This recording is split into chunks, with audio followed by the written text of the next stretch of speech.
मीरा, माँ का पूरा ख्याल रखना है, उनसे अब काम नहीं होता है। क्यों, क्या हो गया है? तुम्हारी माँ तो हट्टी कट्टी दिख रही है, पूरी शादी में घोड़ी की तरह नाची है, अब क्यों काम नहीं होता उनसे? वो माँ प्रेग्नेंट है ना, बच्चा होने वाला है। मैं कभी भी भाई बन जाऊंगा इस साल के अंत तक। क्या बोल रहे हो?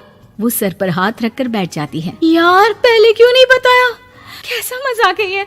झूठ बोल रहे हो ना? हाँ, झूठ बोल रहे हो ना? तभी ससुर की आवाज आती है। बहू, पानी गरम कर दे, तेरी सास को दवाई देनी है। समय पर दवाई ना दी तो परेशानी हो जाएगी। और हाँ, जरा काजू पीस कर दूध में मिलाकर ले आना। तेरी सास खुद से तो अपनी संभाल करेगी नहीं। हे भगवान, ये मैं क्या सुन रही हूँ? ये ससुर जी को क्या हो गया है? मैं क्या सोच कर आई थी? हाय रे, मैं तो किसी को मुंह भी नहीं दिखा पाऊंगी। अब ये रोना धोना बाद में करना, पहले गर्म पानी कर दो, माँ को दवाई देनी होगी। और हाँ, रात को माँ के पैरों में तेल लगा देना। बहू को गुस्सा आ जाता है, वो बड़बड़ करती किचन में जाती है जहाँ उसका ससुर खड़ा होता है। एक बड़ी जिम्मेदारी है हम सबके सर ऊपर। इस उम्र में माँ बनना खतरे से खाली नहीं होता। हाँ हाँ, पता है, तो क्यों बन गई माँ? अरे खतरे से कम नहीं है तो क्या जरूरत थी लल्ला पैदा करने की? कैसी बात कर रही हो बहू? क्या तुम खुश नहीं कि घर में एक नया मेहमान आएगा, छोटे छोटे पैरों से पूरे घर में घूमेगा? पिताजी, ये हाथ जोड़े आपके, आप यहाँ से जाओ। ये शायरी बाद में बताना, अभी मैं पानी गरम करके थर्मस में दे देती हूँ। सारा दिन पिलाते रहो गरम पानी। और हाँ, ये बच्चे की बात बार बार मुझसे कोई नहीं करेगा। बहू का पारा अब चढ़ा ही रहता था। वो काम तो सारा करती, लेकिन किलस किलस कर। मीरा सारे काम से फुर्सत पाकर बैठी होती है कि माँ का फोन आ जाता है। बेटा, बहुत बड़ी जिम्मेदारी है तेरे सर पर, अच्छे से निभाना। ससुराल में हर किसी को खुश रखना वैसे तो मुश्किल है, लेकिन भगवान ही हिम्मत देता है बहू को हर कुछ सहकर सबको खुश रखने की। क्या बड़बड़ किए जा रही हो माँ? जानती भी हो कि यहाँ क्या चल रहा है? मेरी सास, अरे तेरी सास तो देवी है देवी। कितने खुश हो रहे थे सारे तेरी सूरत देख देख कर। पता नहीं जैसे बहू नहीं कोई मन मांगी मुराद मिल गई हो उन लोगों को। अरे बात तो पूरी सुनो। मन मांगी बुरा तो पूरी हुई है।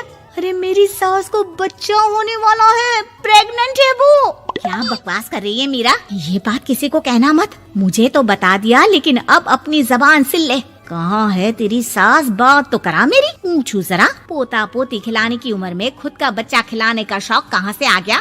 और आया भी तो बताना तो चाहिए था। अब क्या नाक कटाने के लिए हम लोगों से रिश्ता जोड़ा है? रुक, तेरे पापा से बात करती हूँ। मीरा फोन रखकर लेट जाती है। वो एक सपना देखती है कि उसकी गोद में एक बच्चा खेल रहा है। भाभी की गोद में कितना खुश दिख रहा है ना, लग ही नहीं रहा कि भाभी है। मैं तेरे लिए क्या लाया हूँ, सोने की बालियाँ।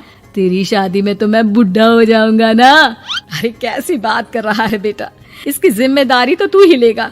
हम लोगों का तो कोई भरोसा नहीं, कब ऊपर वाला उठा ले। बहू को सास को देख देख कर गुस्सा आ रहा था। तभी वहाँ पड़ोसन आ जाती है। अरे बहू, तुझसे तो पूछने से भी डर लगता है कि कब खुशखबरी सुना रही है। अब तो अपनी 1 महीने की ननद की ही जिम्मेदारी संभाल ले, बहुत है।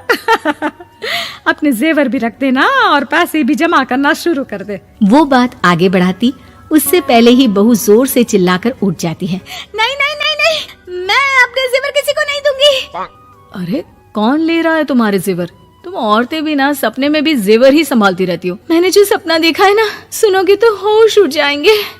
अच्छा, तुम अपना सपना बाद में बताना, पहले मेरा सुनो। कल मैंने इतना अच्छा सपना देखा, इतना अच्छा सपना देखा कि अगर वो पूरा हो जाता है ना तो मैं तुम्हारे लिए रानी हार बनवा दूंगा।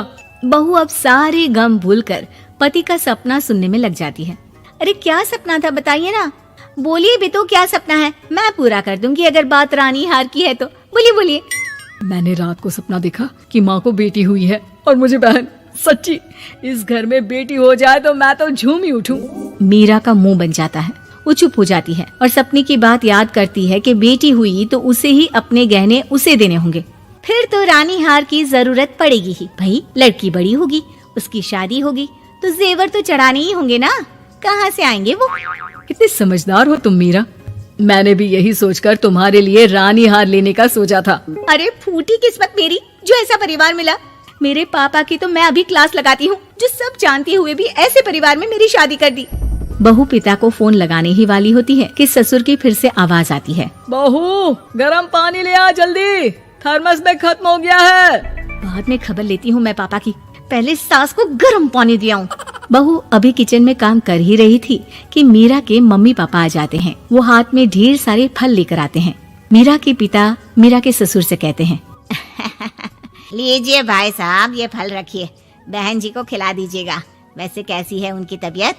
बस पता तो है आपको, ऐसे वक्त में जो होता है बस वही सब। मुझे तो सुनकर बहुत गुस्सा आया था, लेकिन चलिए, भाग्य में जो है लिखा उसे कौन टाल सकता है। डॉक्टर को दिखाए? हाँ, बस डॉक्टर आने ही वाला है। अच्छा हुआ आप लोग भी आ गए। उतने में एक सुंदर सी लेडी डॉक्टर आती है। पेशेंट कौन है आप? अरे नहीं जी, मैं तो बहू हूँ इस घर की। मैं तो अभी सोच भी नहीं सकती पोता या पोती के बारे में। अभी तो मेरी सास ही। अरे चुप हो जाना, देख तो ले, डॉक्टर है ये, किसी के भी सामने गुस्सा फोड़ देती है। डॉक्टर कमरे में जाती है और थोड़ी देर बाद बाहर आ जाती है। पीछे से सास भी निकल आती है। हे भगवान, इतना दुख तो किसी को भी ना दे जितना मुझे दिया है। देखिए बहन जी, आप लोगों को तो ये सोचना भी नहीं चाहिए था। वही तो मैं भी कह रही थी कि आप लोगों के लिए तो सोचना भी गुनाह है, लेकिन अब पछताए होत क्या जब चिड़िया चुग गई खेत। डॉक्टर वहाँ से चली जाती है। मैं माँ नहीं बन सकती, मैं प्रेग्नेंट भी नहीं हूँ। ये कैसे? तुम तो बोल रही थी कि अरे वो गैस का दर्द था और पेट भी गैस से फूल रहा था। डॉक्टर ने चूर्ण दे दिया है, गर्म पानी से फाँकना है। मैं अभी लाती हूँ गर्म पानी। अरे मैं तो गीजर ही लगा देती हूँ। हाय रे, खुशी के मारे पागल ना हो जाओ।